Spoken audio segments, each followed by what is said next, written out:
All right, so talking about horizontal asymptotes, right? Really what a horizontal asymptote is, we've talked about this before when we used to graph them. Do you remember how there was that time when your graph could cross the horizontal asymptote, right? So really what the horizontal asymptote talks about is end behavior, and that's really what we're talking about here. So it means as your values of x get very, very big or very, very small. So it's the end behavior.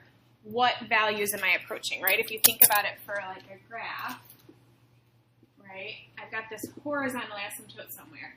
So what it means is as my x values get bigger and bigger and bigger and bigger and bigger, what's the y value that I'm approaching, right? So it really doesn't talk about it like for these small values of x in here. I don't really care because it might even cross over, it might do some other things. But it's really talking about that end behavior. When we've got really, really small values of x or really, really big values of x, what is the y value that we're approaching, okay? And so the way we write this out with limits is we write it like this. As x approaches infinity, right, as x gets very, very large, or as x approaches negative infinity, right? So graphically, if I've got a horizontal asymptote, again, I'm talking about as my x values get bigger and bigger and bigger and bigger, this means my x values are approaching infinity. What's the y value I'm approaching? And similarly, as my x values go this way, that means my x values would be approaching negative infinity, right? My x values are getting smaller. What's that y value? Okay, so anytime you guys see this x approaches infinity or x approaches negative infinity, that means that there is a horizontal asymptote at this L right here. Okay, so that's sort of a yesterday, right? Let's just kind of go back to yesterday. What did we talk about? We talked about if you had the infinity or negative infinity over here on the right, then that meant that there was a vertical asymptote at C, okay, down here. This is the other way around. When you've got the infinity or negative infinity down here with the x, then the L value is your horizontal asymptote, okay? So in order to do these problems, we have to review our memory about how to find horizontal asymptotes. So this is where we look at degrees, right? We compare the degree of the numerator. And so if the degree of the numerator is smaller than the degree of the denominator, what's true? This is 0. This is when your HA is at y equals 0. If the top is smaller than the bottom. How about when they are equal? Yeah, you divide, so it's y equals, and you divide your lead coefficients. Right? The first number on the top divided by the first number on the bottom. What about if the top is bigger? Oblique. This is our oblique asymptote, and you either do synthetic or long division to get that oblique asymptote. Okay? So a lot of what we'll be doing here is going to be reviewing these three ideas, right, and how you can find the different asymptotes. Okay, so let's practice. Sketch the graph of that function. So you've kind of got all your different steps, right? You got to go through. You can obviously find a vertical asymptote. There's nothing that factors or cancels, so there's no holes. We do a vertical asymptote at x equals -3. And so my vertical asymptote is at x equals -3. What about horizontal asymptote for this one? Yeah, good. So we talk about degrees, right? So degree on the top is 1. Degree on the bottom is also 1. They're both first degrees. So I divide my lead coefficient. 2 divided by 1. So I get a horizontal asymptote of y equals 2. So again, as you learn stuff about your picture, you graph it on your graph. Where do I find my x-intercept from? Did you remember?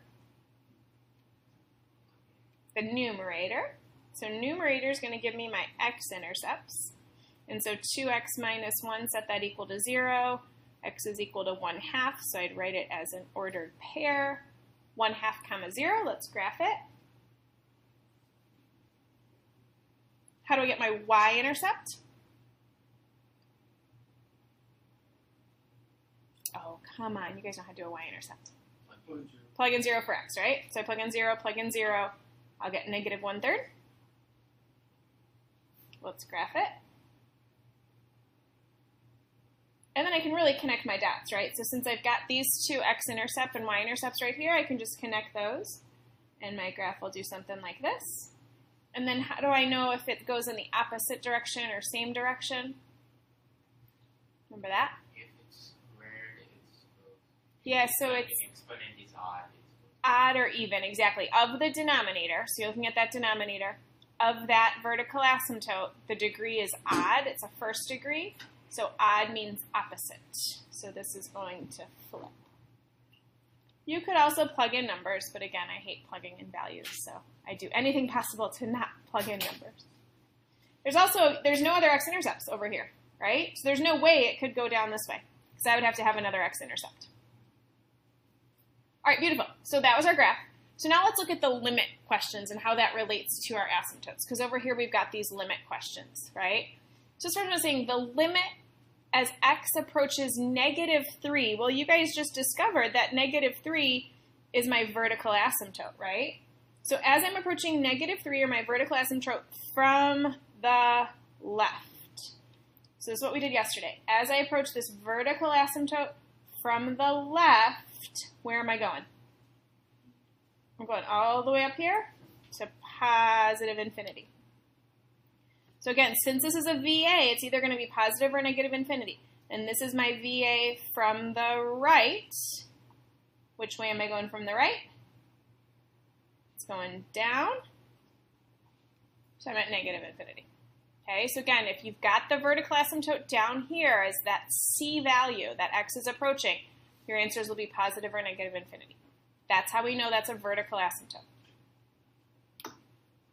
This next part, when we see the infinity down here, that's how we know it's a horizontal asymptote. Okay, so the infinity and negative infinity at the bottom gives us a horizontal asymptote. So the limit, let's think about this, as x approaches infinity. So as my x values are getting bigger and bigger and bigger and bigger and bigger and bigger, what's the y value that I'm approaching? 2. That's the same as my horizontal asymptote. And similarly, as x approaches negative infinity, right, these x values here are going less, less, less, less, less, less. What's the y value that I'm approaching? 2. That's my horizontal asymptote. Okay? So you can look at it graphically and see what's happening, but you can also know is anytime it's asking for infinity, negative infinity, and there's a horizontal asymptote, your answer is just going to be that horizontal asymptote. So as you see at the bottom, right? If it says x approaches infinity or x approaches negative infinity, your answer is just going to be the same as your horizontal asymptote. Make sense? All right, I'll give you a sec to catch up.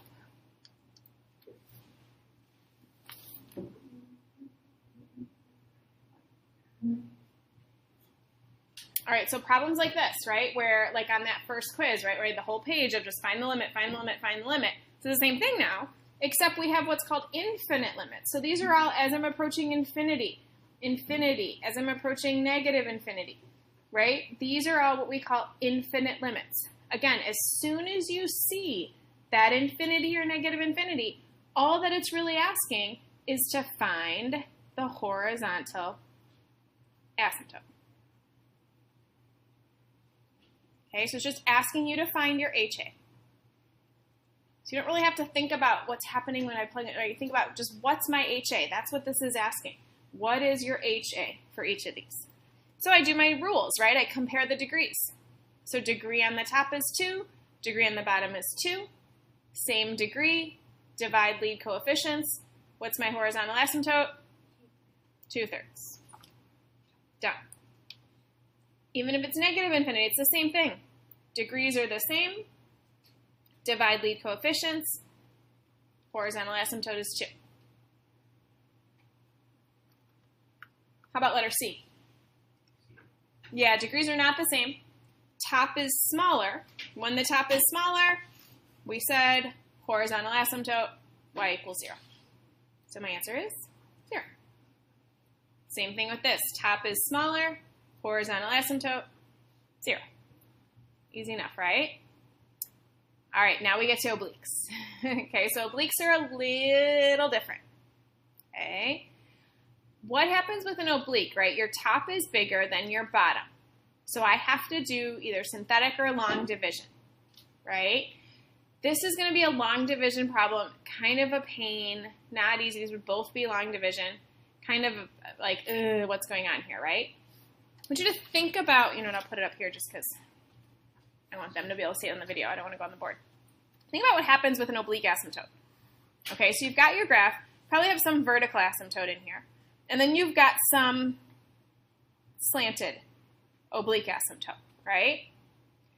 So instead of my numbers, right, like when I'm doing as x values are approaching infinity, so as my numbers are going to infinity, instead of them going up and like approaching a horizontal asymptote, they're actually going to go up and they're going to keep going up and up and up and up and up, and they're going to actually approach infinity, right?